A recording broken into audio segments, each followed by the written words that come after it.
Hello, how are you?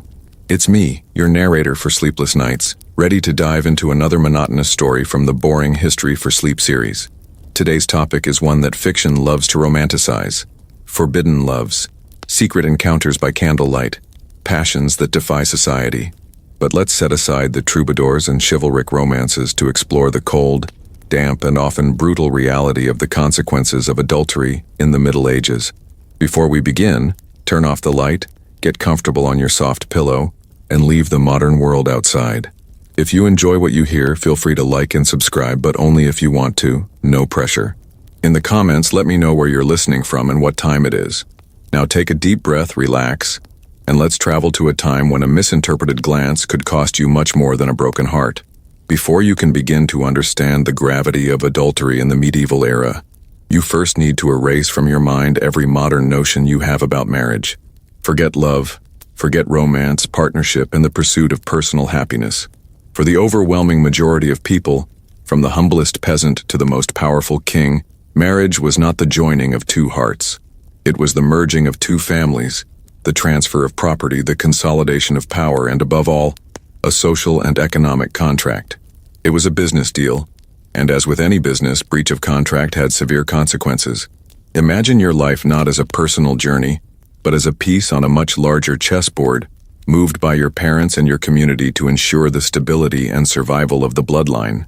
Love was a luxury few could even dream of, and it was often seen as a dangerous, destabilizing emotion, something to be found perhaps in the poems of troubadours, but certainly not in real life. Your marriage was decided when you were still a child. Your parents or your feudal lord negotiated the terms.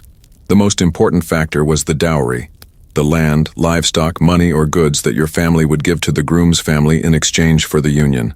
This was not a gift. It was an investment. It was your contribution to the new household you were about to form. In return, you would receive the protection and sustenance of your husband and his family. For the nobility, the stakes were even higher. Marriages sealed political alliances, ended wars, or secured the possession of vast territories. A princess was not a person. She was a walking piece of land, a guarantee of peace, a promise of heirs. In this context, your personal feelings were completely irrelevant. You were expected to do your duty, which was, first and foremost, to produce legitimate heirs to carry on your husband's family name and fortune. Your fertility was your greatest asset, and your fidelity was the guarantee that this asset would not be corrupted. Love, if it came, was a fortunate bonus, but it was by no means a prerequisite. What was expected was respect, obedience, and above all, contractual loyalty. You did not belong to yourself. You belonged to your new family. Your body was not your own. It was the vessel for the next generation of your husband's lineage. Therefore, when we look at adultery through this lens, it ceases to be a simple emotional betrayal.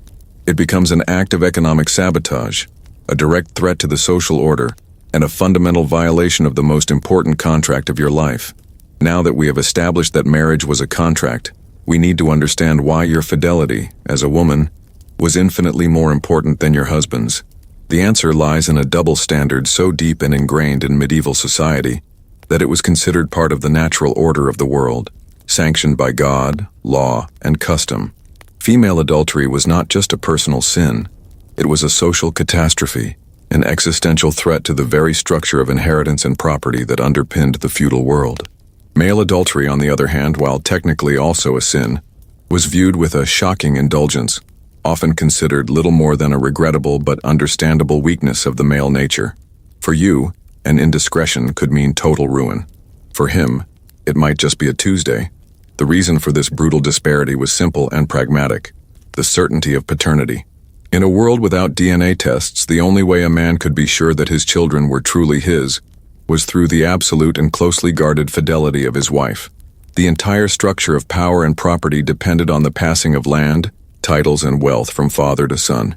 If the legitimacy of that son was called into question, the entire house of cards would collapse. A bastard son inheriting the family lands was every patriarch's nightmare. It was fraud at the most fundamental level, stealing the blood inheritance and giving it to a stranger. Your womb, therefore, was not a private space. It was a vault, guarding the most precious asset of your husband's lineage, its continuity. And any suspicion that the security of this vault had been compromised was treated with the utmost severity. The church, the supreme moral authority, reinforced this view. Although theologians condemned all sex outside of marriage, the practical emphasis was overwhelmingly placed on female transgression. Citing biblical passages, priests thundered from the pulpits about the inherent weakness of women, descendants of Eve, the first sinner, always ready to succumb to temptation and lead men to damnation. Your sexuality was seen as a dangerous force that needed to be contained and controlled by your father and later by your husband. Male fidelity, however, was a much more fluid matter. A man who had an affair with an unmarried woman or a prostitute was committing a sin, yes, but he was not threatening anyone's line of succession. His bastard children, while an inconvenience and a stain on his moral reputation, had no legal rights of inheritance, unless he specifically acknowledged them, which was rare and complicated. They could not usurp the place of the legitimate heir. Therefore, his crime was against God, but not against the social order. A woman's crime was against both, and the offense against the social order was, in the eyes of earthly law, far more serious. This double standard manifested in every aspect of life, creating an environment of constant surveillance and suspicion around you, while granting your husband an almost unlimited freedom. It all began with a whisper, a glance that lasted a second too long, a laugh shared with the wrong man at the market, in your small, close-knit community, where everyone knew everyone else's business and privacy was a non-existent concept. Your reputation was your most valuable asset, and it was incredibly fragile. Before any act was ever committed, before any law was broken or sin consummated, the mere suggestion of impropriety could begin a process of social destruction from which it was nearly impossible to recover. The fall did not begin with a kiss, but with gossip. Imagine living in a village or a castle where you are constantly under the watchful eye of neighbors, servants, relatives, and rivals. Your actions, your words, even your expressions were ceaselessly observed, analyzed, and, more often than not, misinterpreted. The community functioned as an informal surveillance system, a collective moral police force, and this surveillance was especially intense when it came to women. A man could be loud, drunk, even quarrelsome, and it would be seen as part of his nature. But you were judged by a completely different standard. You were expected to be modest, discreet, soft-spoken, and to keep your gaze lowered. Any deviation from this ideal was immediately noted. If you were seen talking too frequently with a man who was not your close kin, the whispers would start. If you wore a dress that was slightly more colorful than usual or a ribbon in your hair, it could be interpreted as a sign that you were trying to attract undue attention. Envy also played a crucial role. A neighbor who coveted your small vegetable garden, a servant who held a grudge, or a family rival who saw an opportunity to tarnish your husband's name. Anyone could plant the seed of doubt. And once that seed was planted, it grew quickly in the fertile soil of community suspicion and boredom. The rumor, once launched, took on a life of its own. It spread from mouth to mouth, growing and distorting with each retelling. What began as, "I saw her smile at the blacksmith," quickly became, "They say she meets the blacksmith in the woods." The truth was irrelevant. What mattered was perception. For a woman, a reputation for chastity was everything.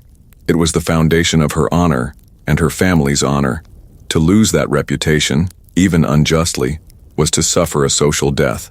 Other women would begin to shun you, fearing that the stain of your bad name might rub off on them.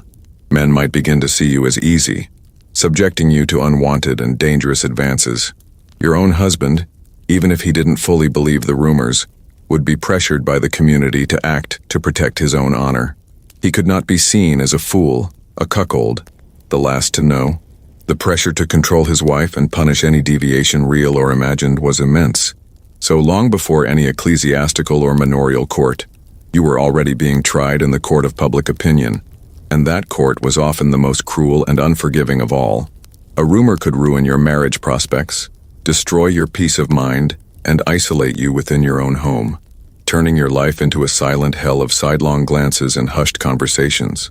While the community judged you with whispers and stares, a far more powerful institution was watching with an eternal, all-seeing eye. The church.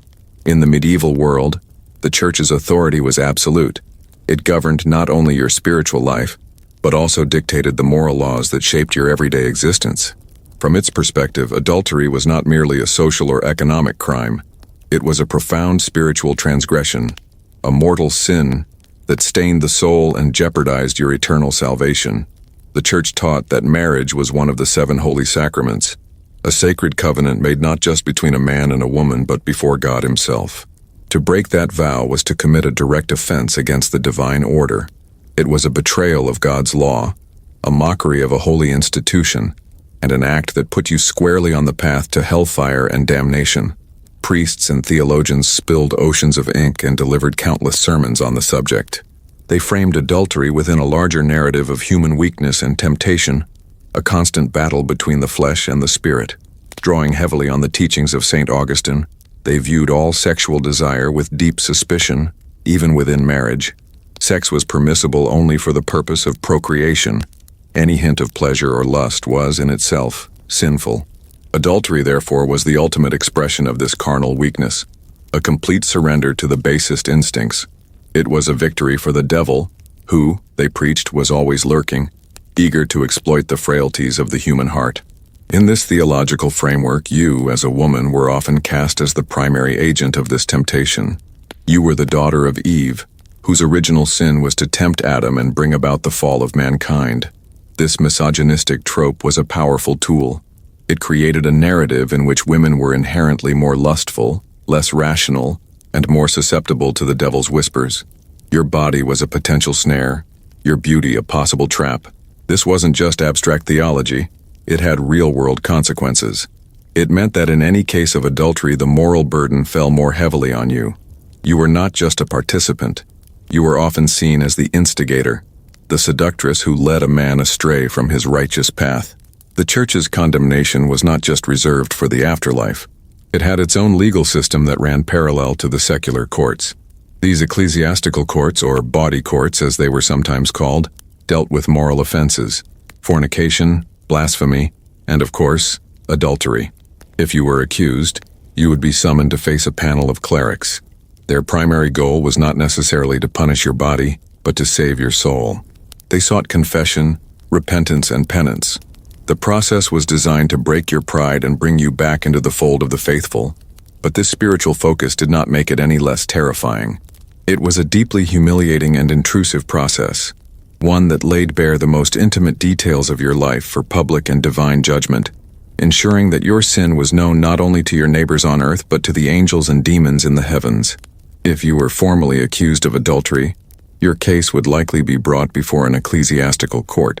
Unlike the secular courts of the local lord, which were concerned with property, violence, and breaches of feudal duty, the Church's courts were tasked with policing morality and saving souls.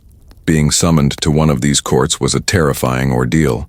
It meant stepping out of the familiar world of village custom and into a formal legal system governed by educated clerics, a system that operated in Latin and followed complex procedures you could not possibly understand. Their goal was not to imprison you or execute you, that was the business of secular lords, but to force you to confront your sin, repent, and perform public penance to cleanse your soul and restore moral order to the community. The process began with a summons. A grim-faced official from the bishop's office would arrive in your village and publicly call you to appear before the court on a certain date. The shame began immediately.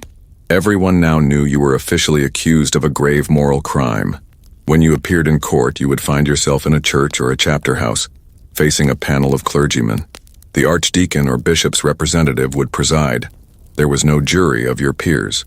Your judges were men, celibate by vow, who viewed your alleged crime through a thick lens of theological doctrine and inherent suspicion of female sexuality. You would not have a lawyer to speak for you. You had to answer the charges yourself. The court's primary objective was to secure a confession. The judges believed that true repentance could only begin with an admission of guilt. They would question you relentlessly, using a mixture of theological reasoning, moral exhortation, and psychological pressure. They would remind you of the fires of hell that awaited unrepentant sinners, painting vivid pictures of eternal torment. They would speak of the sorrow you had brought upon the Virgin Mary and the saints. They would urge you to unburden your soul to save it from damnation. This was not just an interrogation. It was a spiritual assault designed to break down your defenses. If you denied the charges, the court would call witnesses. Your neighbors, your servants, even your own family members could be called to testify against you. They would speak of the whispers they had heard, the glances they had seen, the times you were absent from your home. It was your word against theirs, and in a world that viewed women as inherently deceitful, your denials often carried little weight. The entire process was stacked against you. The judges were also the prosecutors. The language of the court was foreign to you. The very atmosphere was designed to intimidate you into submission. Faced with this overwhelming pressure, many women, guilty or not, simply broke down and confessed, hoping for mercy. Once a confession was obtained, or if the court found you guilty based on testimony, the sentence would be pronounced. The punishment was not meant to be physically destructive but spiritually corrective and publicly humiliating. It was a performance, a piece of religious theater in which you were the unwilling star, designed to serve as a terrifying warning to others. The sentence was penance, and it was almost always public.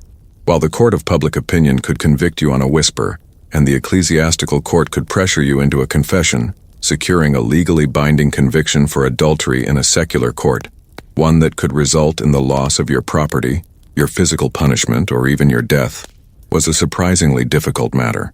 The law, for all its brutality, often required a high standard of proof for this specific crime. This wasn't because the system was designed to protect you. It was because a false conviction could wrongfully disinherit a legitimate heir, and the entire legal structure was built to prevent that. Therefore, a husband seeking to formally repudiate his wife and seize her dowry couldn't just rely on village gossip.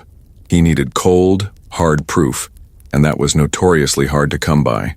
The absolute gold standard of evidence, the one thing that would guarantee a conviction, was catching the couple in flagrante delicto, in the very act of intercourse. This is where the famous trope of bursting into a bedchamber comes from. A husband, often accompanied by several reliable male witnesses, would have to physically find his wife and her lover together in a compromising position. The law was quite specific about this.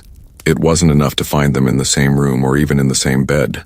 The witnesses had to be able to swear, under oath, that they had seen the beast with two backs, as Shakespeare would later put it. This requirement, of course, made proving the crime extremely difficult. Adulterous encounters are, by their nature, secret. They don't happen in the middle of the town square. Finding that definitive proof required either incredible luck or a carefully laid trap. In the absence of being caught in the act, the next best thing was a confession. A confession, especially from the wife, was considered conclusive proof. However, a confession made under duress, particularly torture, was often viewed with suspicion in adultery cases, as it could be used by a husband to force his wife to admit to a crime she didn't commit just to get rid of her. The ecclesiastical courts were masters at extracting confessions through psychological means, but a secular court might require more.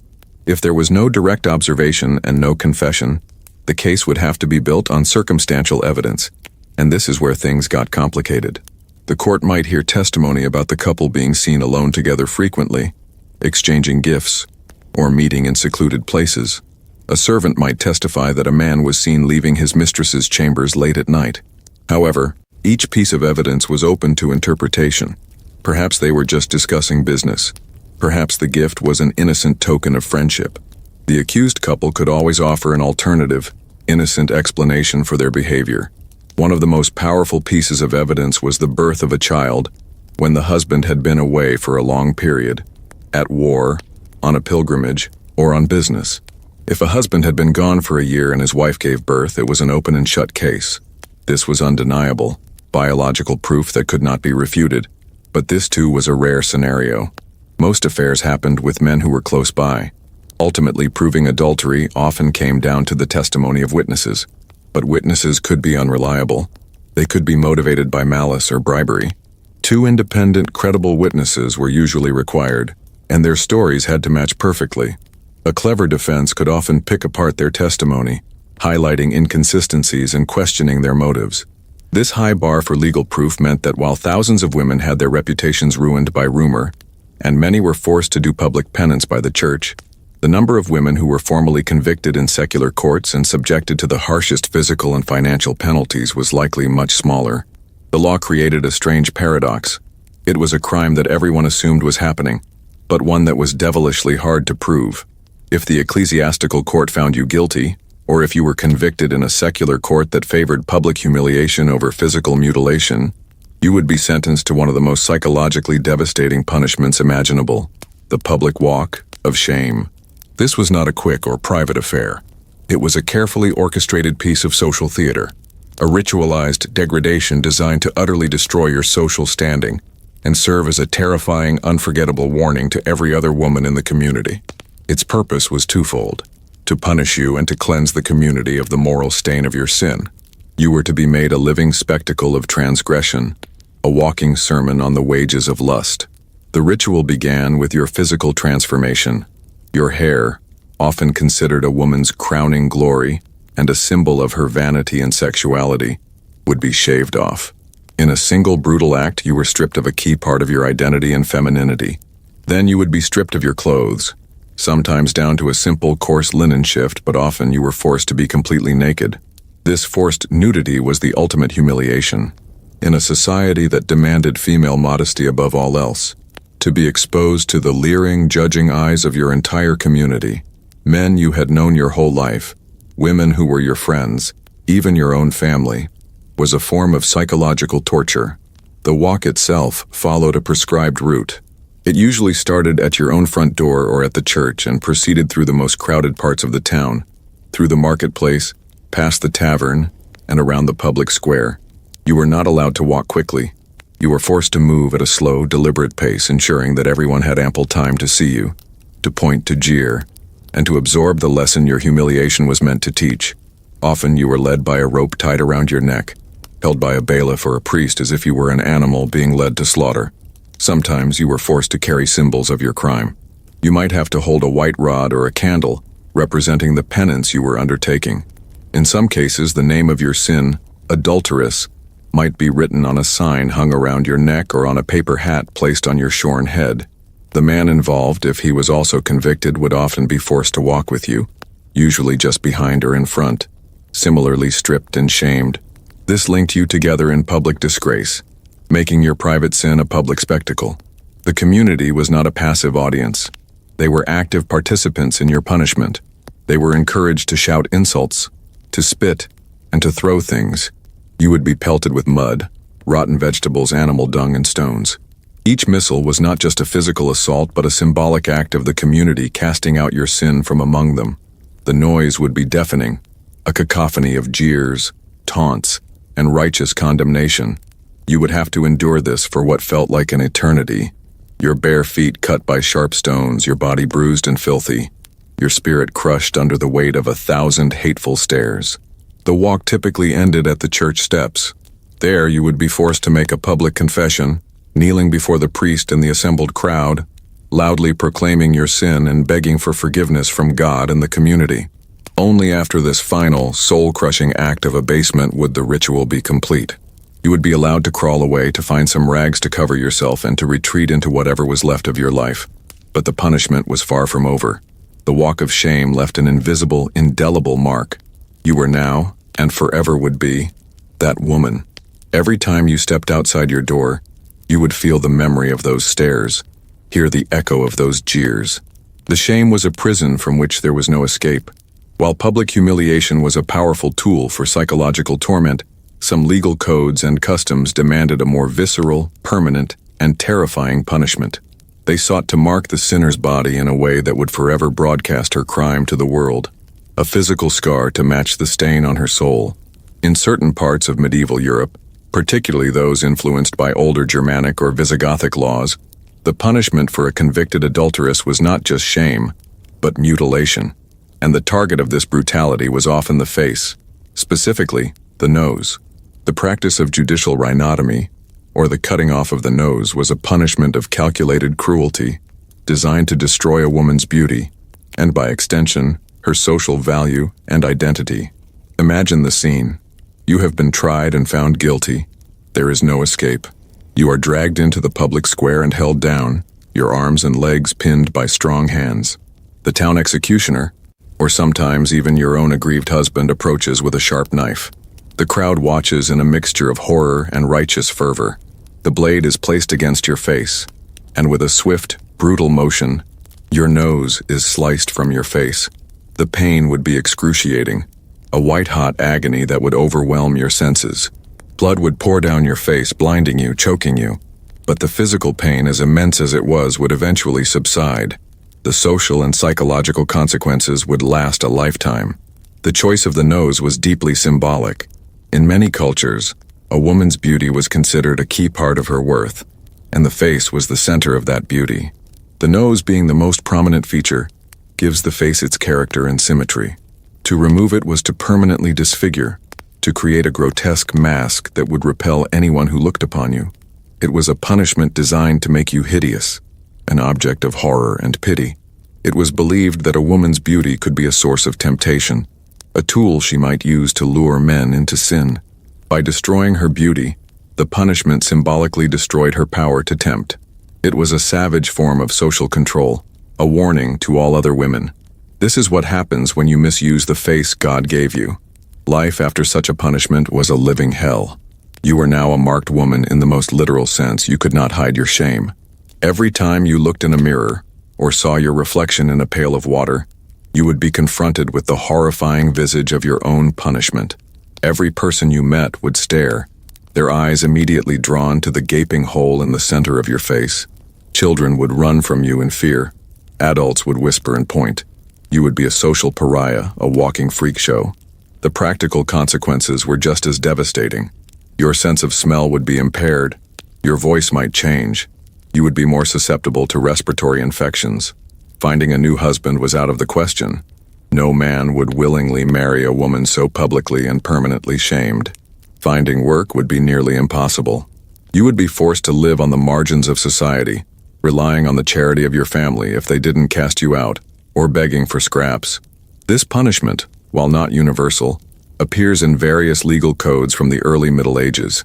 The laws of King Canute in 11th century England, for example, decreed that an adulteress should have her nose and ears cut off. While the enforcement of such laws varied and may have become less common in the later Middle Ages, their existence in the law books speaks volumes about the violent and misogynistic attitudes towards female sexuality. It reveals a world where a woman's body was not her own, but a property that could be legally defaced and mutilated by the patriarchal order if she dared to step outside the impossibly narrow lines drawn for her. The severed nose was the ultimate symbol of a society that sought to control women by destroying the very thing it claimed to value, their beauty. For you, a woman convicted of adultery, the punishments of public shame and physical mutilation were just the beginning of your ruin.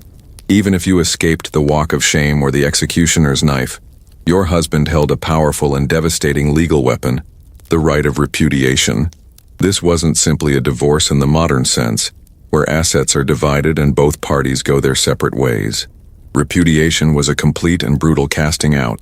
It was the legal and social annihilation of your position, a sentence that stripped you of your home, your security, your children, and every last shred of your former identity, leaving you utterly alone and destitute in a world that had no place for a woman on her own. The moment you were formally declared an adulteress, the marriage contract which had defined your entire existence was rendered null and void, but only on your end. Your husband was released from all his obligations to you, while you forfeited all the rights and protections the contract had afforded you.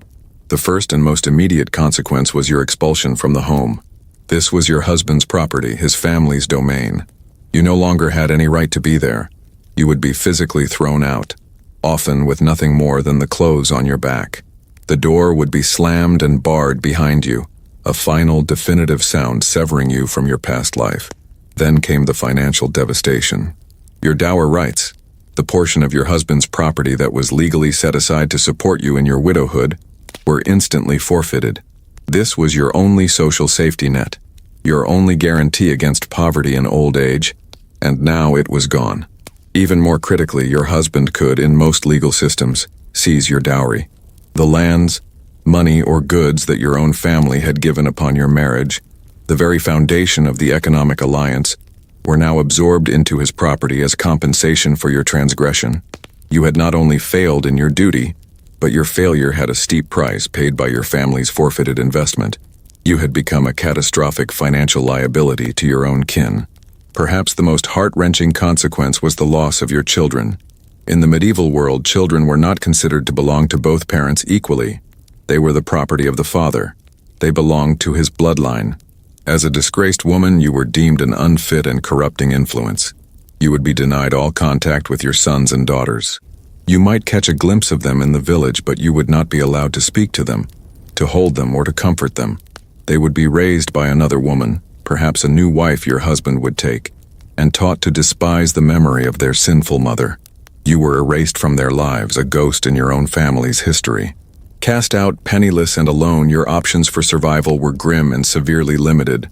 Where could you go? Returning to your own family was often not an option. You had brought immense shame and financial loss upon them. They might see you as a disgrace they could not afford to harbor. Your father or brothers might refuse to take you in, leaving you to fend for yourself. With no home, no money, and a ruined reputation, you were incredibly vulnerable. You could try to find work as a servant, but who would hire a woman branded as an adulteress? You were a target for abuse and exploitation. For many, the only path left was one of two extremes: the convent or the brothel, entering a convent, if a convent would even have you and if your family could pay the fee, was a way to disappear from the world. Prostitution was the other, a desperate means of survival that would only confirm society's view of you as a fallen, sinful woman. Repudiation was, in essence, a sentence of social death. It stripped you of your name, your family, your wealth, and your future, leaving you as a non-person, a cautionary tale whispered by mothers to their daughters for generations to come, while your fate as an adulterous woman was one of social and economic annihilation. The fate of your lover, the man who participated in the crime, was often far more direct, brutal, and final. If your punishment was a slow social death, his was frequently a swift and violent physical one. The law and custom, while viewing your sin as a fundamental betrayal of the social order, saw his crime through a different lens. He was a thief. He had stolen the most precious property of another man, the fidelity of his wife and the purity of his bloodline. And in a world where property rights were paramount and honor was a tangible, violent concept, this theft demanded a visceral, bloody retribution. The punishments for the male adulterer were designed not just to punish the sin, but to physically remove his ability to ever commit it again. The most infamous and symbolically potent punishment reserved for the male adulterer was castration. This was not a clean surgical procedure performed by a doctor. It was a brutal act of mutilation carried out in public by an executioner, or sometimes by the wronged husband himself. The logic behind it was stark and simple. The man had offended with his sexual organs, so those organs would be taken from him. It was a literal application of the principle of an eye for an eye. The act itself was a spectacle of horror. The man would be held down, and with a knife or a razor his testicles would be severed. The pain would be unimaginable, the blood loss immense, and the risk of infection in a pre-sanitary world was incredibly high. Many men did not survive the procedure, bleeding to death or succumbing to gangrene days later. For those who survived, life was irrevocably altered. They were transformed into eunuchs, figures of scorn and pity. In a society that equated masculinity with virility and the ability to father children, a castrated man was stripped of his core identity. He was no longer considered a real man. He would be subject to ridicule, his voice might change, and he would be unable to marry or have a family. The punishment was not just a physical maiming, but a complete destruction of his social and sexual identity, a permanent, walking reminder of his transgression. In many legal codes, however, the punishment was even simpler: death. A husband who caught his wife and her lover in flagrante delicto often had the legal right to kill both of them on the spot. This was not considered murder. It was justifiable homicide, the righteous act of a man cleansing his honor and his home. The law recognized his rage as a legitimate response to such a profound violation. If a nobleman found his wife with a lover, he could draw his sword and run them both through, and the law would stand behind him. This act of immediate, violent vengeance was seen as the ultimate restoration of the dishonored husband's authority. If the lover was not caught in the act but was later convicted, his execution was often a public affair. He could be hanged, beheaded, or in some particularly gruesome cases, subjected to a death that mirrored the nature of his crime. There are accounts of adulterous men being disemboweled, their offending organs displayed for the crowd to see. The severity of the punishment often depended on the social status of the people involved. If a peasant man had an affair with a nobleman's wife, His death was almost certain and would be particularly cruel, as he had not only committed adultery, but had also breached the sacred social hierarchy. If the man was a nobleman himself, his punishment might be slightly less gruesome, a clean beheading rather than a torturous execution, but death was still a very likely outcome. This extreme violence directed at the male lover served as a powerful deterrent. It sent a clear message to all men. Another man's wife was his absolute property. To trespass upon that property was to risk not just your reputation, but your life and your very manhood. While the woman was shamed, cast out, and erased, the man was often simply and brutally eliminated. We have spent a great deal of time exploring the dire, life-shattering consequences you would face for adultery. But what of your husband? What if he was the one who strayed? The answer reveals the staggering hypocrisy at the heart of medieval society more clearly than anything else. While your infidelity was a crime against property, lineage, and the entire social order, his was, in the eyes of the law and the community, a far more ambiguous and less serious offense. It was a lesser sin, a personal moral failing rather than a societal threat. The punishments, if they existed at all, were lighter, often private, and rarely enforced with any real vigor. For you, adultery was a cliff from which there was no return. For him, it was often little more than a pothole on the road of life. The fundamental reason for this, as we've touched upon, was the absence of any threat to the legitimate bloodline. When your husband had an affair with an unmarried woman, a servant or a prostitute, there was no risk of a stranger's child inheriting his name and property. The children born of these unions were bastards. They had no legal claim to his lands or titles. They were his personal problem, not a threat to the established order. His sin was against God and a betrayal of his marriage vow to you, but it did not endanger the patriarchal structure of inheritance. And in the medieval world, sins against property and order were punished far more harshly by secular law than sins of the flesh. Legally, it was incredibly difficult, if not impossible, for you to take any action against him. You could not repudiate him. You could not have him publicly shamed or mutilated. The very idea would have been laughable. You had no legal standing to accuse your own husband, who was, by law, your master. Your only recourse was the ecclesiastical court. You could, in theory, report his sin to the church. The church in its official doctrine condemned all adultery and could compel him to do penance. However, the reality of this process was fraught with peril for you. Accusing your husband, a man with social power and authority, was a dangerous act. He could make your life a living hell for it. Furthermore, the penance imposed on a man of standing was often far lighter and more private than the public spectacles reserved for women. He might be ordered to fast, to give a certain amount to charity, or to say a number of prayers. In some cases, a wealthy man could even pay a fine to the church to commute his penance, effectively buying his way out of the punishment. There would be no walk of shame, no shorn head, no jeering crowds for him. His honor would remain largely intact. Society itself was deeply complicit in this double standard. A man's sexual appetite was often seen as a natural, powerful force that was difficult to control. While not officially condoned, his extramarital affairs were often met with a resigned shrug, a boys will be boys attitude even among other women. He might be gossiped about, but he would not be ostracized. His actions did not diminish his status as a landowner, a warrior, or a craftsman. In fact, in some martial cultures, having numerous affairs could even be seen as a sign of virility and power. The most visible evidence of this double standard was the casual acceptance of mistresses and bastard children, especially among the nobility. Kings and powerful lords openly kept mistresses, housed them in comfort, and acknowledged their illegitimate offspring. These children might be given positions at court or married off advantageously, forming a network of loyal, if illegitimate, kin.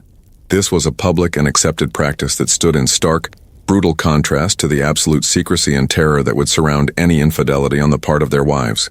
Your duty was to be pure, a flawless vessel for the legitimate heir. His privilege was to do as he pleased as long as he maintained the official family line with you. This hypocrisy was not seen as a contradiction. It was simply the way the world worked, a reflection of the divinely ordained hierarchy between man and woman. If your act of adultery resulted in a pregnancy, the shame was no longer a matter of whispers and suspicions. It was about to become a living, breathing, and undeniable reality, a bastard child. In a society obsessed with legitimacy and bloodlines, A child born outside the legal and spiritual confines of marriage was a walking symbol of sin. This child was not just an inconvenience. They were a profound disruption to the social and legal order. A living testament to your transgression, and their existence would be defined by a precarious and often cruel legal and social limbo. Their life would be a constant reminder of the crime that brought them into the world. From the moment of their birth, a bastard child was legally a filius nullius, a child of no one. This stark legal term meant they had no father in the eyes of the law. They could not inherit their biological father's name, his property, or his social status. They were disconnected from the patriarchal chain of lineage that defined everyone else's place in the world. While your husband was legally your child's father if you were married, a proven case of adultery could lead to the child being formally disowned, cast out from the family line along with you. The social stigma was just as severe as the legal one. The very word bastard was a common and venomous insult. The child would carry the weight of your sin throughout their entire life. They would be a target for ridicule from other children and suspicion from adults. Every achievement would be tainted by their origin, and every failure would be seen as proof of their corrupt blood. They were a constant public reminder of a broken vow, and the community would never let them forget it. Their future prospects were severely limited. For a boy, many professions were closed off. He could not, in most cases, become a knight, as knighthood was reserved for those of legitimate noble birth. He was often barred from joining guilds, which controlled access to skilled trades like carpentry or masonry. The priesthood was also technically forbidden to bastards without a special papal dispensation, as their defective birth was seen as a moral stain. For a girl, the situation was equally bleak. Her illegitimate birth made her an undesirable match for marriage. What man would want to marry a woman whose very existence was a mark of dishonor, and who could bring no legitimate family connections or a secure dowry to the union? Her marriage prospects were often limited to men of a much lower social standing, or in many cases she might not marry at all. Of course, there were exceptions, and they were almost entirely dependent on the status of the father. The bastard children of kings and powerful nobles often fared much better. Acknowledged royal bastards could be given lands, titles, and important positions. They could become respected military commanders or be married off to forge strategic, if slightly less prestigious, alliances. They existed in a strange gray area, not legitimate, but too powerful to be completely ignored. Famous figures like William the Conqueror, himself a bastard, proved that the stigma could be overcome through immense ambition and military might. But for the child of an ordinary woman like you, born from an affair with a local man, there was no such hope. Your child's life would be one of constant struggle, forever living on the margins. They were the ultimate victims of your affair, punished for a crime they did not commit. They were the living proof of sin, and in a world that craved order and legitimacy, their very presence was a source of discomfort and a reminder of a social contract that had been irrevocably broken. While the reality of adultery for an ordinary woman like you was a grim tale of shame, punishment, and ruin, there was another, completely different narrative being spun in the castles and courts of the high nobility. This was the world of courtly love, or finamours, a highly stylized and romantic literary tradition that flourished in the High Middle Ages, particularly in the south of France. In the songs of troubadours and the pages of chivalric romances, adulterous love was not a sin to be punished, but an ideal to be celebrated. It was portrayed as the highest, purest form of love, precisely because it was unattainable and forbidden. This literary fantasy, however, created a dangerous and profound disconnect from the brutal reality of the laws and customs that governed your life. The central theme of courtly love was the passionate, all-consuming devotion of a knight to a high-born, beautiful, and crucially, married lady. She was his domina, or mistress, in the sense of being his superior, not his lover. The knight would pledge his undying service to her, performing heroic deeds in her name, wearing her colors in tournaments, and writing passionate poetry extolling her virtues. This love was, in theory, supposed to be chaste and ennobling. The lady's unattainability was the very thing that spurred the knight to become a better man, more courageous, more virtuous, more refined. The love was meant to be a spiritual and emotional journey, not a physical one. The longing, the suffering, and the endless devotion were the point of the exercise. The famous romance of Lancelot and Queen Guinevere is the quintessential example. Lancelot's love for Arthur's queen is depicted as the source of his legendary prowess as a knight, Yet it is also the tragic flaw that ultimately leads to the downfall of Camelot. The stories are filled with secret glances, clandestine meetings, and tokens of affection, all wrapped in a veneer of nobility and high-minded passion. The husband in these tales is often portrayed as a distant, oafish, or simply oblivious figure, making the adulterous connection seem justified and romantic. For the aristocratic women who were the primary audience for these stories, courtly love was a form of escapism. Trapped in arranged, loveless marriages, these tales offered a fantasy world where they were adored, worshipped, and placed at the center of a dramatic, passionate narrative. It gave them a sense of agency and power, even if it was only imaginary. It allowed them to experience the thrill of a romantic connection without, in theory, having to risk the dire real-world consequences. The problem, of course, was that the line between fantasy and reality could become dangerously blurred. While the ideal was chaste, the language of the poetry was filled with intense, sensual longing. It walked a fine line, and it was all too easy to trip over it. A nobleman and a noble woman might start by playing the game of courtly love, exchanging poems and meaningful looks, but human nature being what it is, this stylized flirtation could easily escalate into a genuine physical affair. And when that happened, the romantic rules of the game were instantly replaced by the brutal rules of the real world. No matter how many songs a troubadour sang about the nobility of his forbidden love, if a powerful duke found his wife in bed with a knight, that knight would not be praised for his devotion. He would be castrated or executed. The lady would not be seen as an object of worship, but as a disgraced adulteress, subject to repudiation, imprisonment in a convent, or worse. The romantic ideals of courtly love provided absolutely no protection from the harsh realities of feudal law and patriarchal honor. It was a beautiful, glittering fantasy, but it was a fantasy played on the edge of a cliff. For you, a peasant woman, this entire world was utterly alien. Your struggles were with starvation and survival, not with the exquisite suffering of a secret passion. But the existence of this romantic ideal among the elite only served to highlight the hypocrisy of your world, a world that could, in the same breath, celebrate adultery in song while punishing it with a knife in the public square. If adultery among the common folk was a social disruption, and among the nobility a matter of property and honor, then adultery involving royalty escalated to an entirely different level of severity. When a queen or a high-ranking princess was accused of infidelity, it was no longer a private sin or a family disgrace. It became a matter of state, a political crisis that could threaten the stability of the entire kingdom. Royal adultery was not just adultery, it was high treason. The stakes were not just a parcel of land or a family name, but the succession to the throne, the legitimacy of the ruling dynasty, and the peace of the realm itself. The queen's body was the most politically charged vessel in the kingdom. It was her sacred duty to produce a legitimate male heir to secure the dynasty. The entire political and military structure of the kingdom rested on the assumption that the king's son was, in fact, the king's son. Any doubt cast upon the queen's fidelity was a direct attack on the legitimacy of her children, including the heir to the throne. An accusation of adultery against a queen was tantamount to suggesting that the future king might be a bastard, a fraud with no rightful claim to rule. This was political dynamite. Such a suggestion could instantly create factions within the nobility. Ambitious dukes or rival claimants to the throne could seize upon the rumor as a pretext to challenge the king's authority or to plunge the kingdom into a bloody civil war over the succession. The queen's womb was, in a very real sense, the keystone of the kingdom's political arch.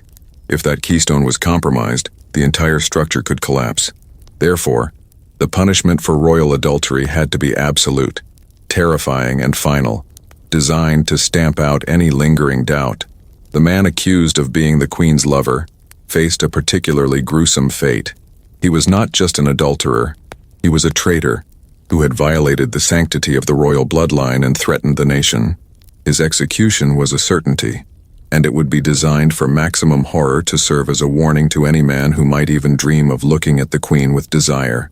He would likely be subjected to the full punishment for high treason, being hanged, drawn, and quartered. This involved being hanged until almost dead, disemboweled while still alive, beheaded, and then having his body cut into 4 pieces, which would be displayed in prominent locations throughout the kingdom as a grotesque warning. For the queen herself, the situation was just as perilous. While a king might be able to repudiate a common noblewoman, getting rid of a queen was a much more complicated affair. She was often a foreign princess, the daughter of a powerful king whose alliance was crucial to the kingdom's foreign policy. To execute or disgrace her could provoke a war with her home country.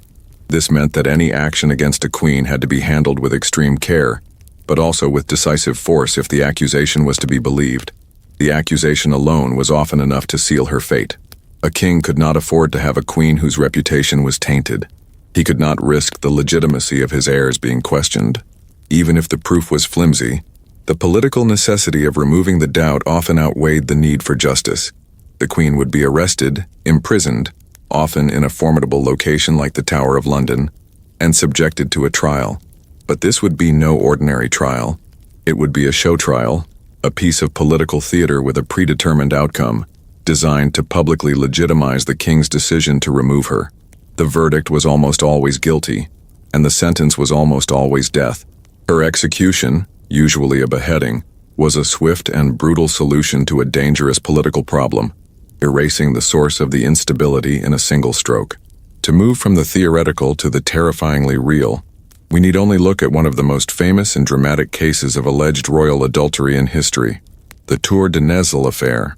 This scandal, which erupted in the French royal court in 1314, was not just a story of infidelity, but a catastrophic political event that implicated 3 future queens of France, destroyed the reputation of the royal family, and arguably contributed to the eventual collapse of the Capetian dynasty.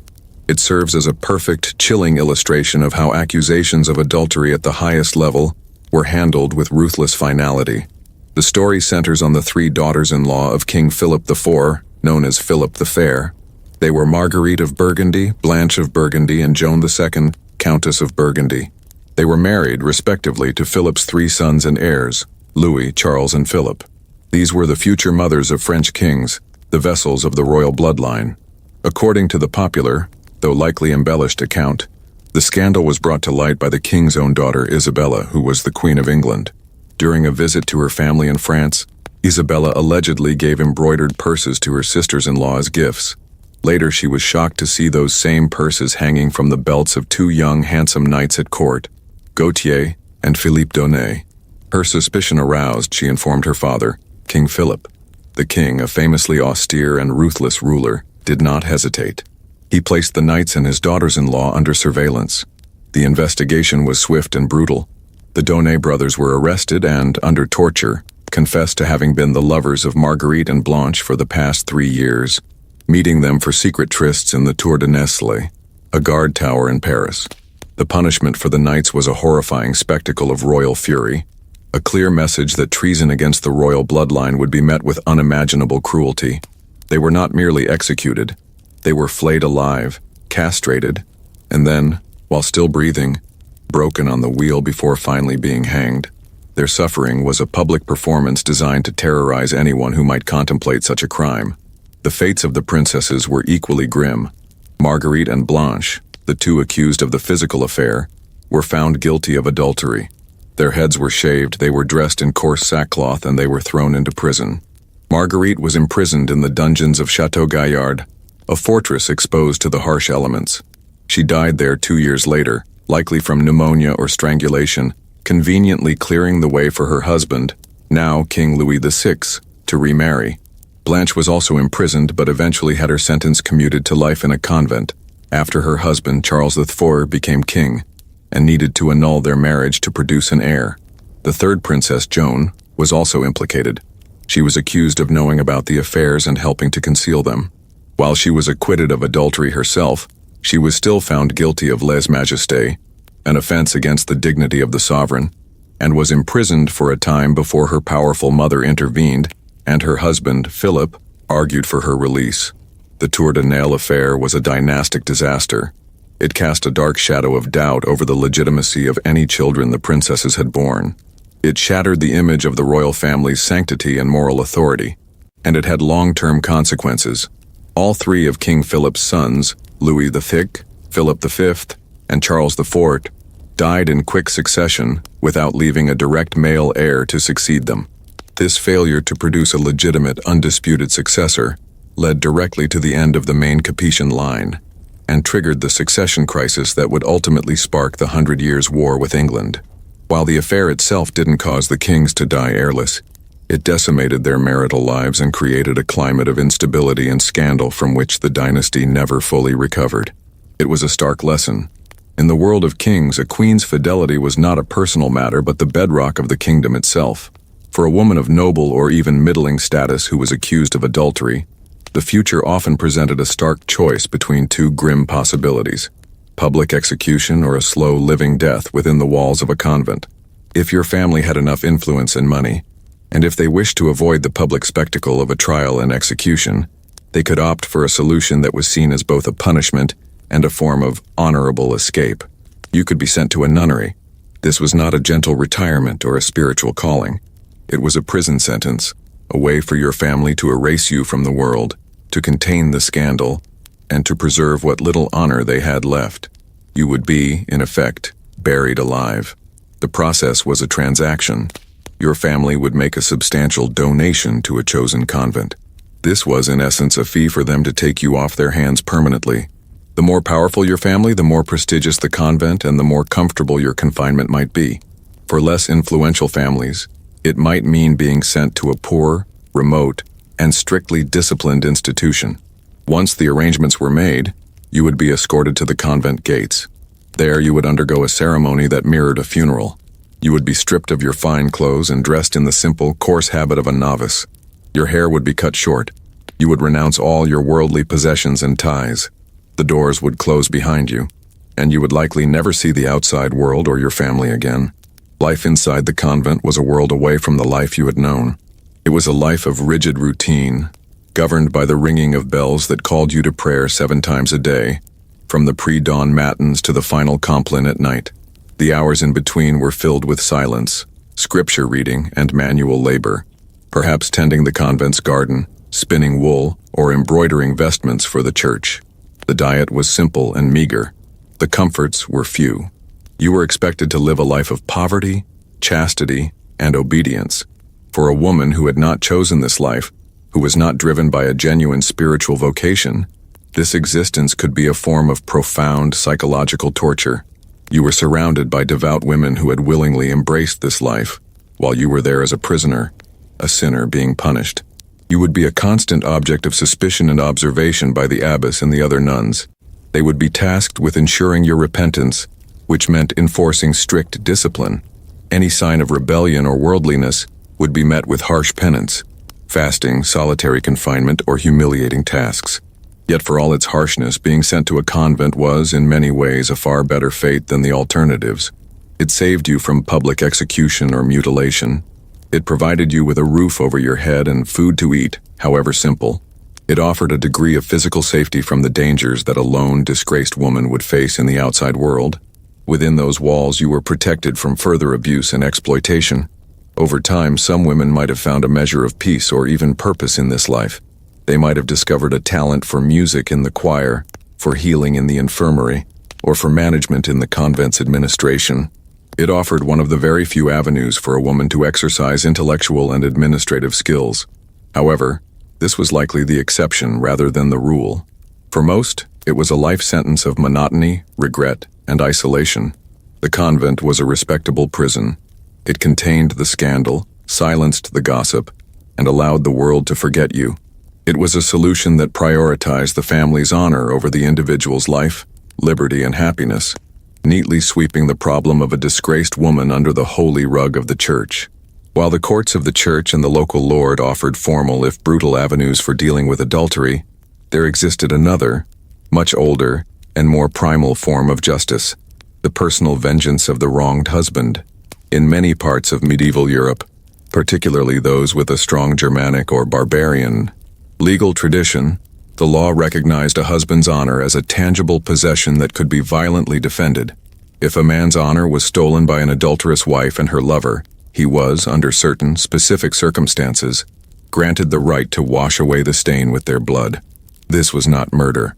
It was justifiable homicide, an honor killing sanctioned by law and custom. The key to this legal loophole was the concept of being caught in flagrante delicto, in the very act. The law made a distinction between a premeditated act of revenge and the immediate, hot-blooded rage of a man who walks in on the ultimate betrayal. If a husband, after discovering an affair, were to track down the lover a week later and kill him, that would be murder. But if he were to find them together in his own bed in his own house, the law often granted him a temporary, terrifying authority. In that moment, his rage was considered a legitimate, righteous force, and he was permitted to act as judge, jury, and executioner. Imagine the scene from the husband's perspective.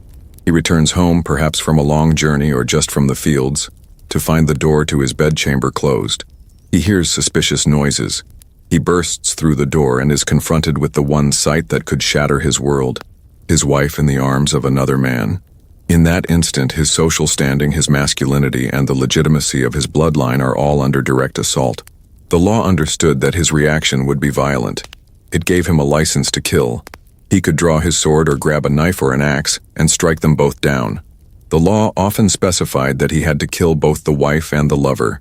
To kill only the lover might be seen as an act of jealousy, but to kill both was seen as an act of cleansing his home of the sin that had defiled it. It was a brutal theatrical restoration of his honor. By spilling their blood on the very sheets where they had betrayed him, he was cauterizing a wound to his reputation.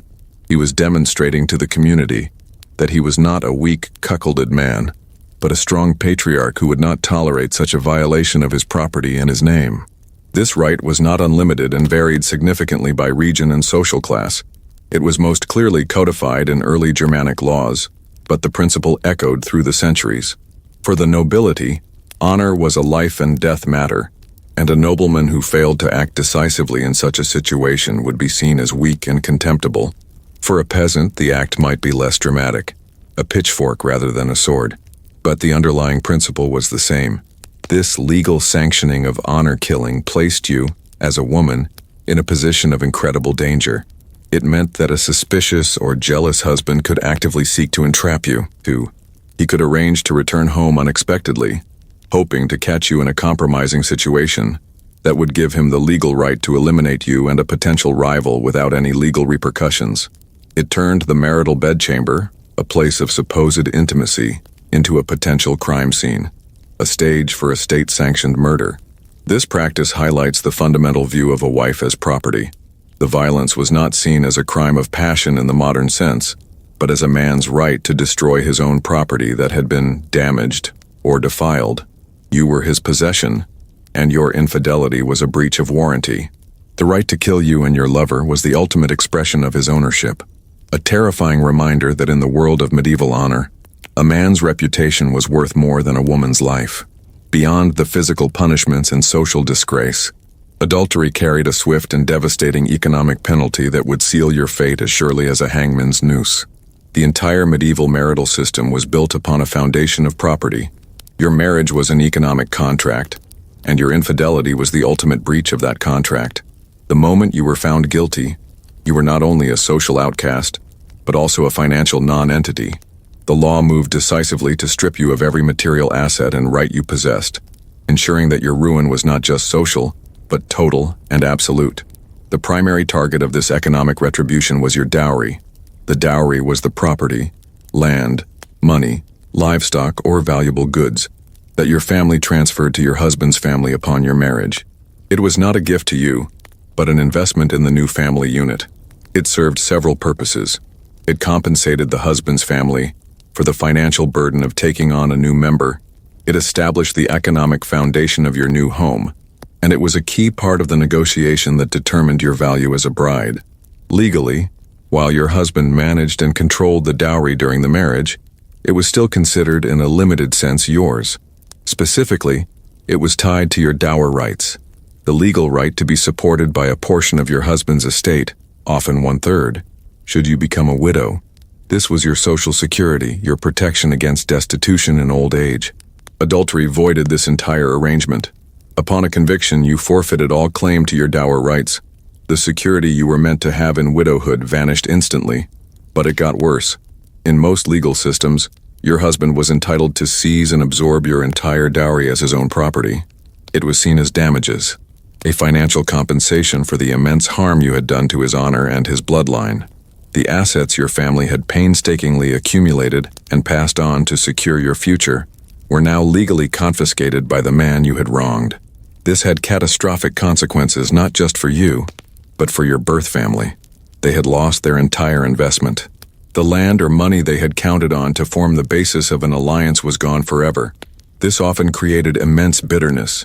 Your family would not only be shamed by your actions, but would also suffer a significant financial blow. This is one of the primary reasons why your own family might refuse to take you back after you were cast out. You were no longer just a source of shame. You were a walking financial disaster, a reminder of a catastrophic loss. Furthermore, you lost any claim to the bequests, the wealth and property that you and your husband had accumulated together during the course of your marriage. Even if your own careful management of the household had contributed significantly to the family's prosperity, you were entitled to none of it. The law considered all of it to be his. The result was your complete and utter impoverishment. You would be cast out of your home with nothing.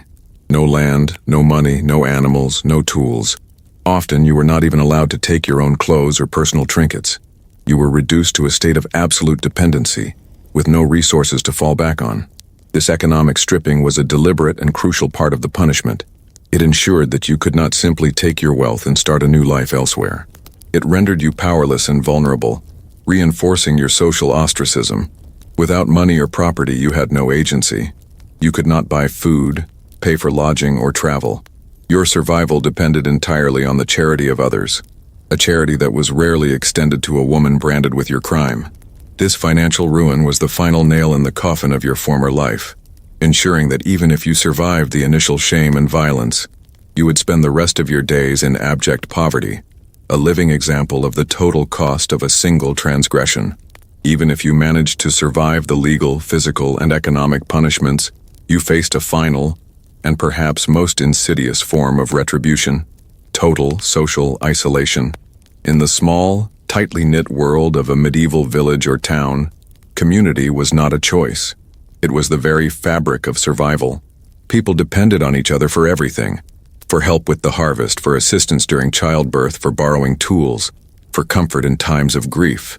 To be cast out from this web of mutual obligation was not just lonely. It was a death sentence in slow motion.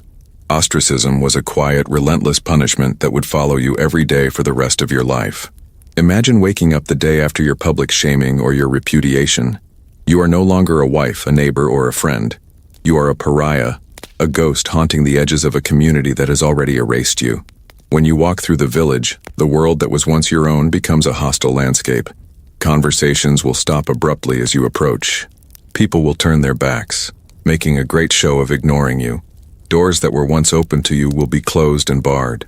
The women you once shared gossip and childcare with will pull their children away as you pass, as if your very presence were a contagion that could infect them. This shunning was not just random cruelty. It was a deliberate, collective act of social policing. By isolating you, the community reaffirmed its own moral boundaries. They were demonstrating their adherence to the rules you had broken.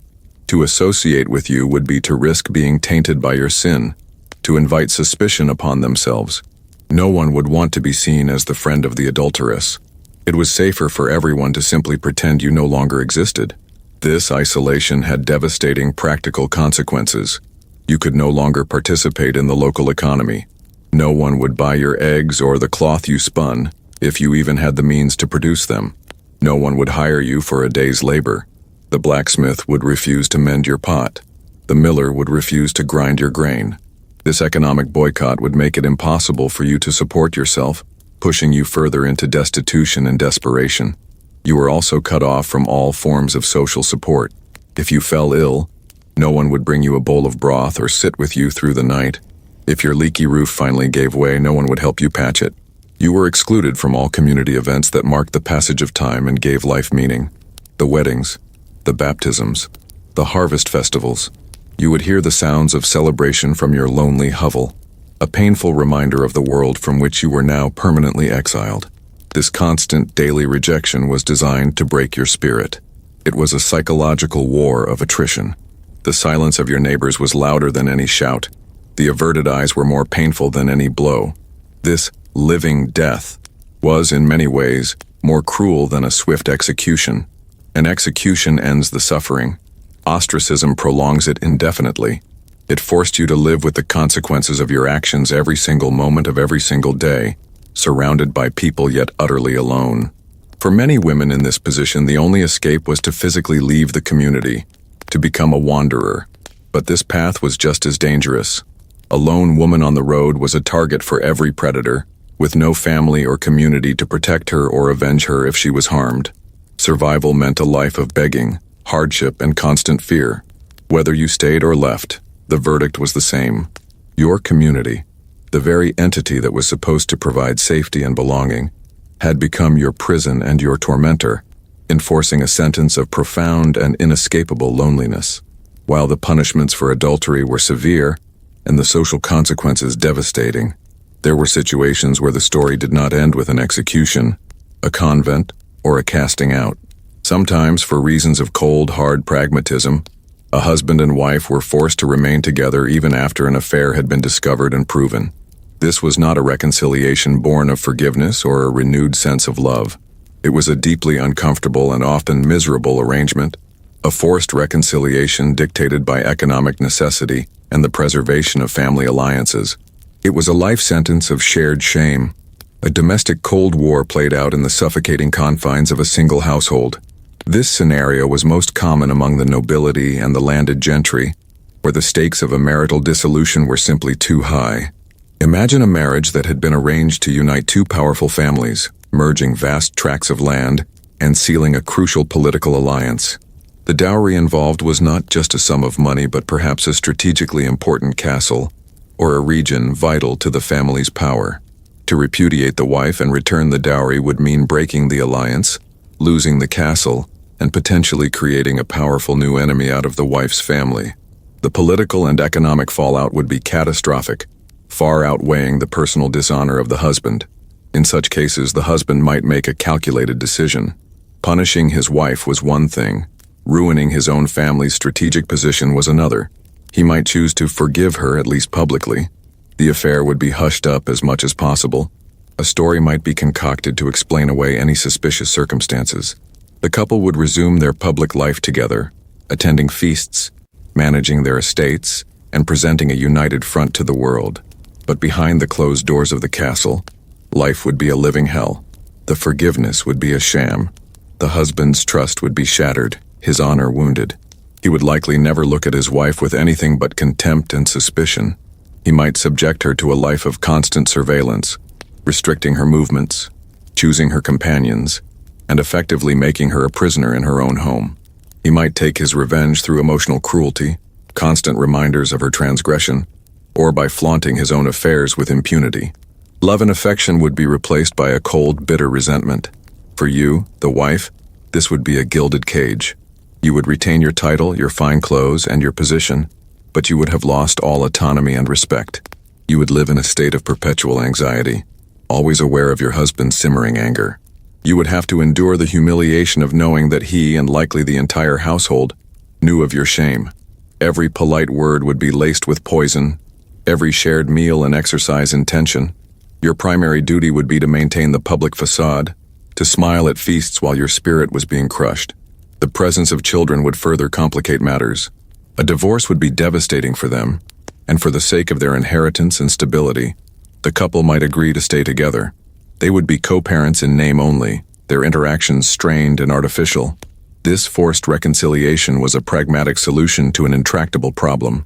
It prioritized the preservation of property, power, and lineage above all else. Above honor, above justice, and certainly above personal happiness. It was a testament to the fact that in the world of the medieval elite, marriage was so fundamentally an economic and political institution that even a crime as grave as adultery was sometimes not enough to break it. The contract was simply too valuable to dissolve. The result was a life of quiet desperation, a marriage that was nothing more than a hollow shell, preserved for the sake of appearances while both parties suffered in a prison of their own making. The system of brutal punishments and social ruin surrounding adultery was not always a straightforward process of justice. It was a powerful weapon, and like any weapon, it could be wielded for cynical and self-serving purposes. The charge of adultery was too potent a tool to be left only to the genuinely aggrieved. In the hands of a ruthless husband, a political rival, or an ambitious courtier, a false accusation of adultery could become the perfect instrument to destroy an enemy, remove an inconvenient wife, or seize power. The very severity of the consequences made the accusation itself a devastating act of political or personal assassination. Imagine you are a nobleman trapped in a politically advantageous but personally unhappy marriage. Your wife has failed to produce a male heir, or perhaps you simply wish to marry a younger, more beautiful, or better connected woman. Divorce, in the modern sense, is not an option. Annulments are difficult to obtain and require proving that the marriage was invalid from the start, for example, due to undisclosed kinship. But if you could prove your wife was an adulteress, the path would be clear. You could have her repudiated, executed, or locked away in a convent, leaving you free to remarry. The incentive to fabricate a case against her was enormous. How would you do it? It would be a game of cruel theater. You could bribe servants to testify that they saw a man leaving her chambers. You could arrange for a love letter, forged by a scribe, to be discovered among her belongings. You could even orchestrate a situation where she is discovered in a compromising, though innocent, situation with another man. In a court system that was already biased against women and where evidence was often flimsy, a few well-coached witnesses and a piece of manufactured evidence could be enough to secure a conviction, especially if the husband was a powerful man. The accused wife's protestations of innocence would be dismissed as the desperate lies of a guilty woman. This tactic was not limited to unhappy husbands. It was a potent tool in the high-stakes world of court politics. If a king was under the influence of a powerful queen, her enemies at court could conspire to remove her by whispering accusations of infidelity into the king's ear. By destroying the queen, they could destroy her faction and increase their own power. The most famous example of this is the case of Anne Boleyn, the second wife of King Henry VIII of England. When she failed to produce a male heir and Henry's eye had already wandered to Jane Seymour, Anne's enemies at court seized their chance. They built a case against her, accusing her of adultery with multiple men, including her own brother. The charges were almost certainly fabricated, a political solution to the king's marital and dynastic problems. The result was her trial and execution, a chilling example of how a false charge of adultery could be used to change the course of a nation's history. Even among commoners, a false accusation could be used to settle a score. A man who coveted his neighbor's land might accuse his neighbor's wife of having an affair with him. While this would put him at risk, it could sow enough chaos and suspicion to ruin the neighbor's family, perhaps forcing them to sell the land cheaply. A rejected suitor could take revenge on a woman by starting a rumor about her conduct, destroying her reputation and her chances of making a good marriage. The very existence of this possibility created a climate of fear and paranoia for women. You had to be constantly on your guard, not just against your own potential missteps, but against the malice of others.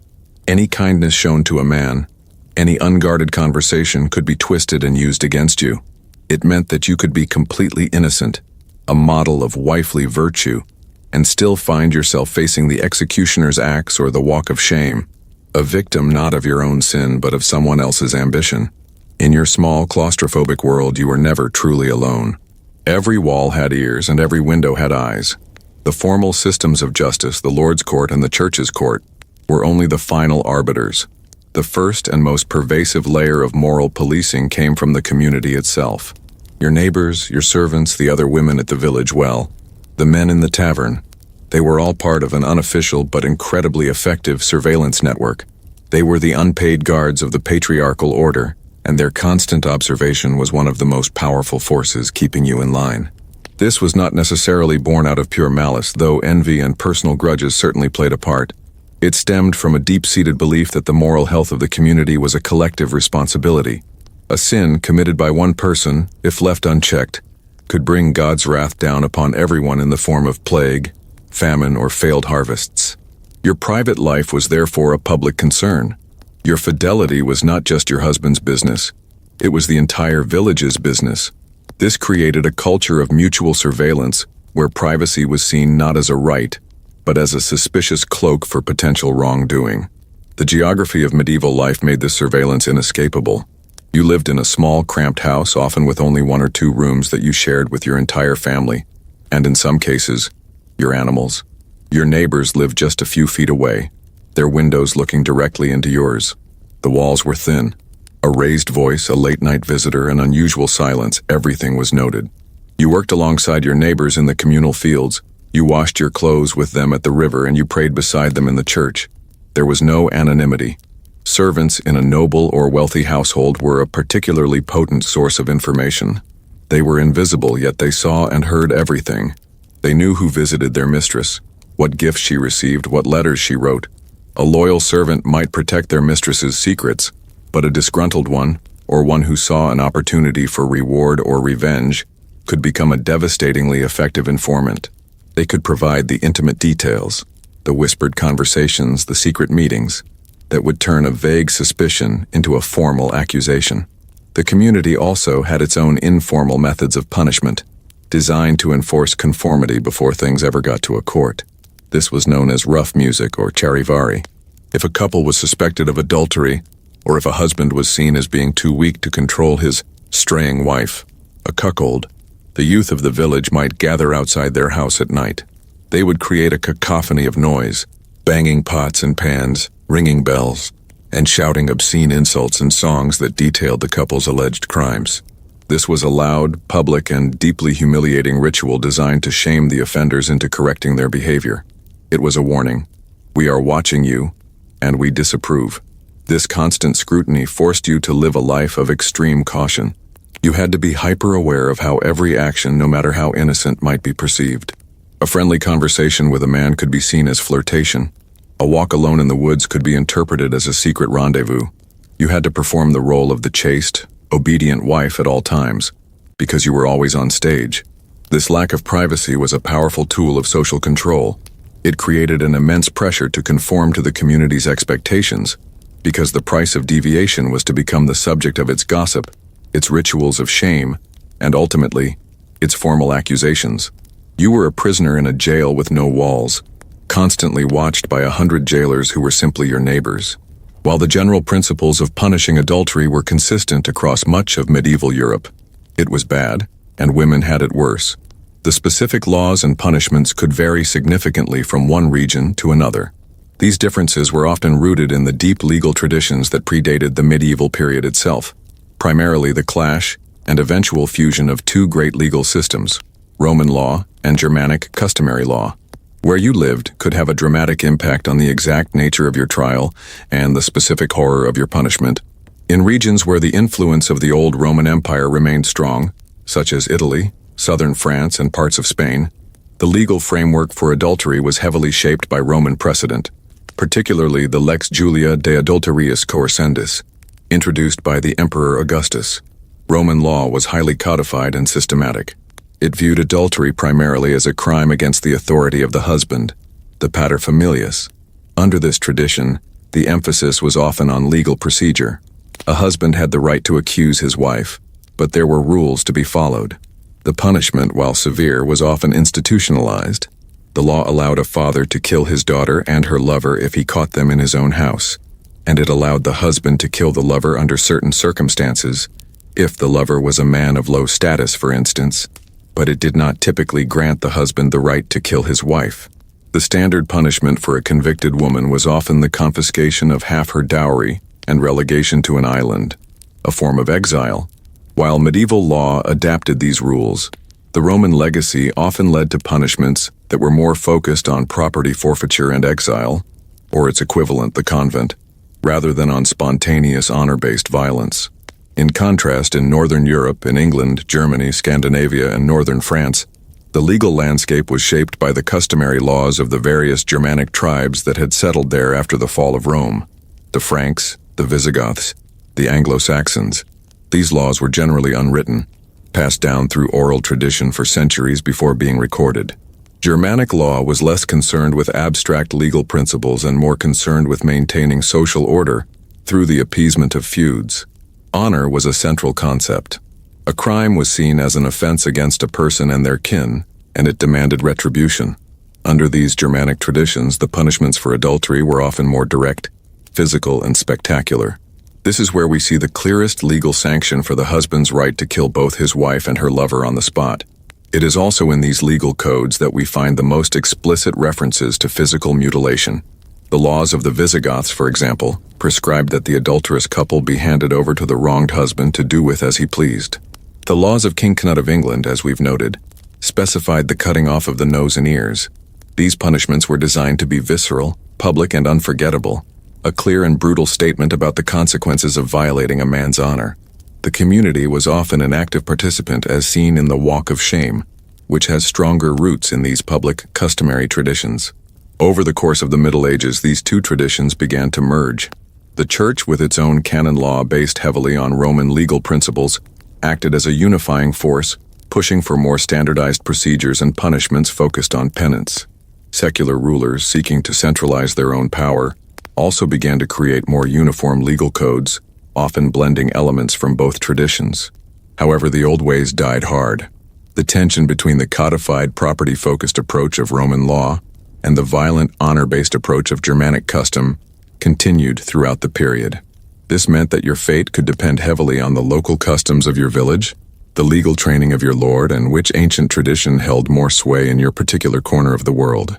Your entire life as a married woman was lived under a cloud of suspicion, a constant crushing pressure to prove a negative, that your children were legitimate. The burden of fertility was immense, but it was a double-edged sword. You were expected to produce children, preferably sons, to continue your husband's lineage. A barren wife could be scorned, pitied, and in some cases even set aside. But the very act of conception and childbirth, the fulfillment of your primary duty, placed you under the most intense scrutiny. Every pregnancy was a potential trial, and every child a potential piece of evidence that could be used against you. From the moment you were married, the clock was ticking. The community, your family, and your husband were all waiting for you to conceive. If you became pregnant quickly, it was a cause for celebration, a sign that the union was blessed. But even this could be a source of anxiety.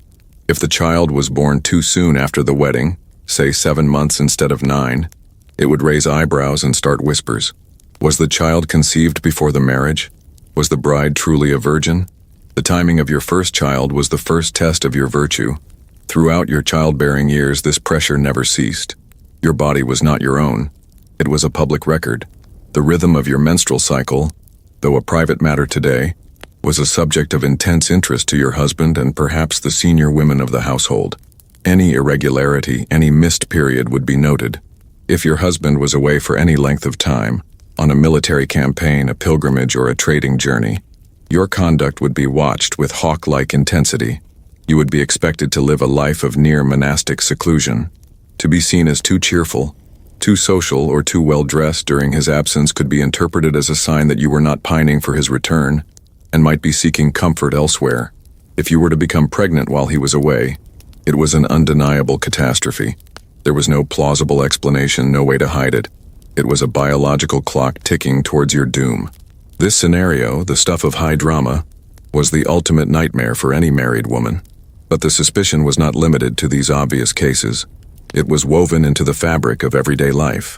If a child was born who did not resemble the husband in some way, if a dark-haired couple had a fair-haired child, for instance, it could be enough to plant a seed of doubt in a jealous or insecure man's mind.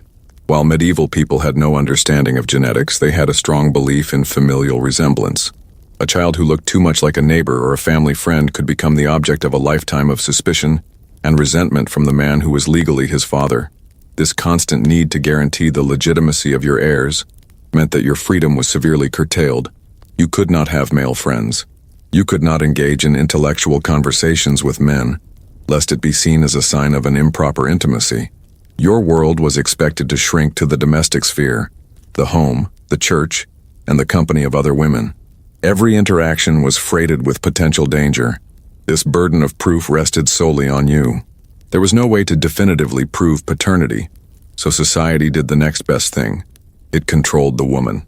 By isolating you, surveilling you, and punishing any hint of transgression with terrifying severity, the patriarchal system attempted to create a closed environment where the legitimacy of the heir was, if not a certainty, then at least a statistical probability. Your life was a constant performance of chastity, a never-ending effort to appear above reproach because you knew that you were always just one rumor, one suspicious glance, one unlucky resemblance away from total ruin. We have journeyed through a landscape of shame, cruelty, and despair. We have seen how a single misstep, real or imagined, could lead to public humiliation, physical mutilation, economic ruin, and social death. The picture is overwhelmingly bleak, a testament to a system designed to control and crush women who dared to defy its rigid rules. It is easy to conclude that for a woman accused of adultery, there was no hope, no possibility of a life after the fall, and for the vast majority this was likely true. Yet to end the story there would be to ignore the remarkable, if rare, instances of human resilience. Even in this most desperate of circumstances, some women survived. They did not triumph, but they endured, piecing together a new existence from the rubble of their old lives. Surviving dishonor required an extraordinary combination of luck, resourcefulness, and often the unexpected support of others.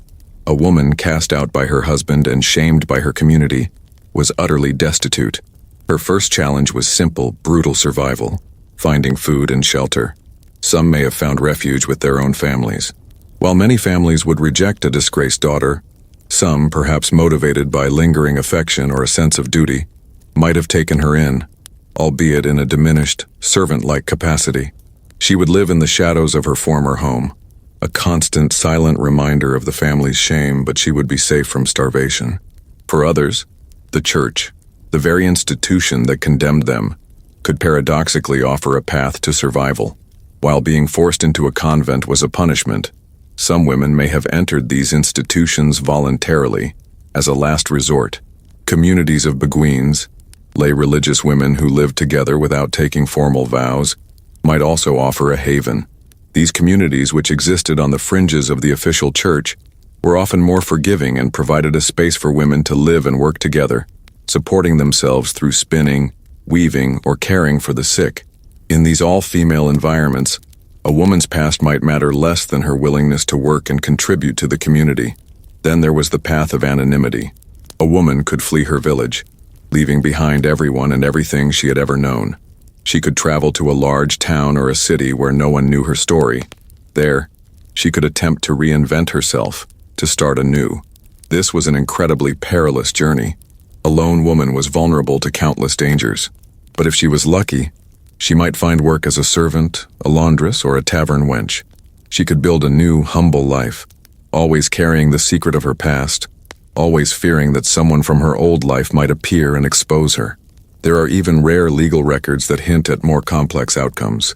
We see cases where women fought back against accusations, bringing their own witnesses to court to defend their reputation. We see instances where a community, perhaps believing the husband to be cruel or the accusation unjust, quietly supported the accused woman, subverting the official verdict of shame. There are also stories of women who, after being cast out, became successful businesswomen in towns, perhaps as brewers or merchants, their resilience and acumen allowing them to carve out a new, independent identity. These stories are not common. They are glimmers of light in a vast darkness. They do not negate the overwhelming brutality of the system, but they are important. They remind us that the women of the past were not just passive victims. They were human beings with agency, with a powerful will to survive. To endure after such a complete and public destruction of one's life required a strength of character that is difficult for us to comprehend. These women who survived, who found a way to live on the other side of dishonor, are quiet, unsung heroines of history. Their stories are a testament to the enduring power of the human spirit to find a foothold even on the most barren and unforgiving ground. And now, as our long journey into the dark heart of medieval justice comes to an end, allow the weight of that history to settle, and then to fade. Think of the world you live in now. A world of complex relationships, yes, but also a world of privacy, of personal rights, of second chances. A world where your value is not tied to a dowry, and your honor is not a fragile object that can be shattered by a whisper. The anxieties and heartbreaks of modern love, as painful as they can be, exist in a landscape of freedom that would have been utterly unimaginable to the woman we have been speaking of tonight. Let that thought bring a sense of profound peace. Let the distance of centuries be a comfort. The struggles of the past are over. The judgments have been rendered, the punishments carried out. All that is left is the silence of history. Allow that silence to envelop you. Let go of the worries of your own day. They are but faint echoes compared to the roar of survival that defined these past lives. Feel the safety of your bed, the quiet of your room. There are no watchers at your window, no accusers at your door. There is only peace. It is time to rest. Time for deep, untroubled sleep. Drift away now, into the quiet, into the calm.